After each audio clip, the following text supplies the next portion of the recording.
अंजलि ने मारी है राजवंशियों के घर पर रेड और परमा पर हाथ उठाया है साधिका ने, और परमा ने सारा का सारा सच बता दिया है अंजलि को। Hey everyone, welcome back to my channel. Advocate Anjali Awasthi के सीरियल के अपकमिंग एपिसोड में आप सबको देखने को मिलने वाला है कि तुरंत ही रेड मारने के लिए पहुंच जाती है अंजलि राजवंशियों के घर पर, जहां पर जाकर उसे पता चलता है चारों तरफ देखने के बाद कि अंजलि की बेटी आरती गायब है और वेद को हॉस्पिटल ले जाया गया है। तो वो उस कमरे में जाती है, वहाँ पर थोड़ी सी छानबीन करती है तो सारी चीज़ें देखकर उसे समझ आ जाता है कि यहाँ पर ये दूध का गिलास पड़ा हुआ है, तो वेद ने ये दूध पिया होगा और कुछ लोग फिर उसे उठाकर हॉस्पिटल लेकर गए होंगे। तो आरती कहाँ है, सभी लोग ढूंढ लेते हैं, कहीं भी आरती नहीं मिलती है। तो वो परेशान होकर कहती है कि आप लोग बताइए, नहीं तो अभी आप लोगों को मैं अरेस्ट कर यहाँ से ले जाऊंगी।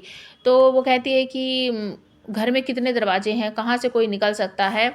तो वो इंस्पेक्टर बताते हैं पंकज पुरोहित की अग्निशिखा मेन गेट से तो कोई भी बाहर नहीं गया है, क्योंकि हमने वहाँ पर अपना कांस्टेबल लगा रखा था। तो अंजलि भड़कते हुए कहती है कि क्या इस घर में कोई और दूसरा रास्ता भी है जहाँ से बाहर जाया जा सकता है। तो कोई कुछ नहीं बोलता। तो एक नौकरानी कहती है हाँ हाँ है ना, चलिए मैं आपको दिखाती हूँ।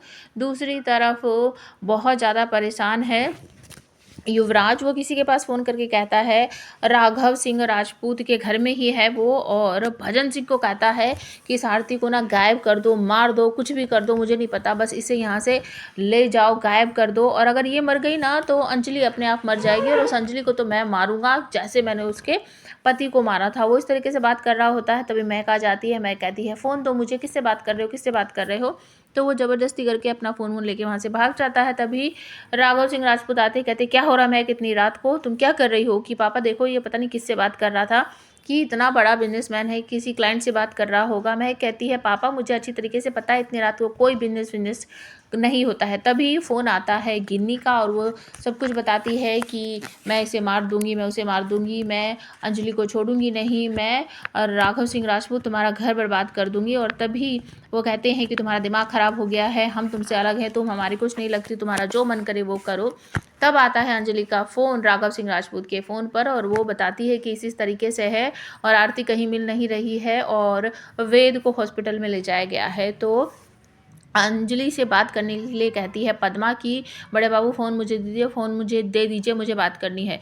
वो रोते हुए कहती है आरती गायब हो गई है अंजलि दीदी, अंजलि आप मुझे नहीं पता, उसे ढूंढ कर लाइए और मैं आपको सारा सच बताती हूँ, वो उसी घर में होगी। उन लोगों ने, मुझे ऐसा लग रहा है कि कहीं आरती को बेच तो नहीं दिया है, मुझे नहीं पता, आप उसे ढूंढिए, मैं उनका सारा सच ना सबके सामने ला कर रख दूँगी। और तभी घर वाले कहते हैं कि चुप हो जाओ, क्या क्या बोल रही हो। तो साधिका आती है भागकर, मारने की कोशिश करती है, पद्मा पर हाथ उठाती है। पद्मा उसका हाथ रोकते हुए कहती है कोशिश भी मत करना, मैं तुम्हारा हाथ तोड़ डालूंगी अगर दोबारा ऐसा कुछ किया। तुम्हें पता नहीं है मैं इस घर में तुम्हारी नौकरानी नहीं हूँ कि तुम मुझ पर हाथ उठाओगी। तो अंजलि अपनी बेटी को तलाश करने के लिए पंकज पुरोहित के साथ अगला कौन सा कदम उठाएगी, प्लीज़ कमेंट करके ज़रूर बताना।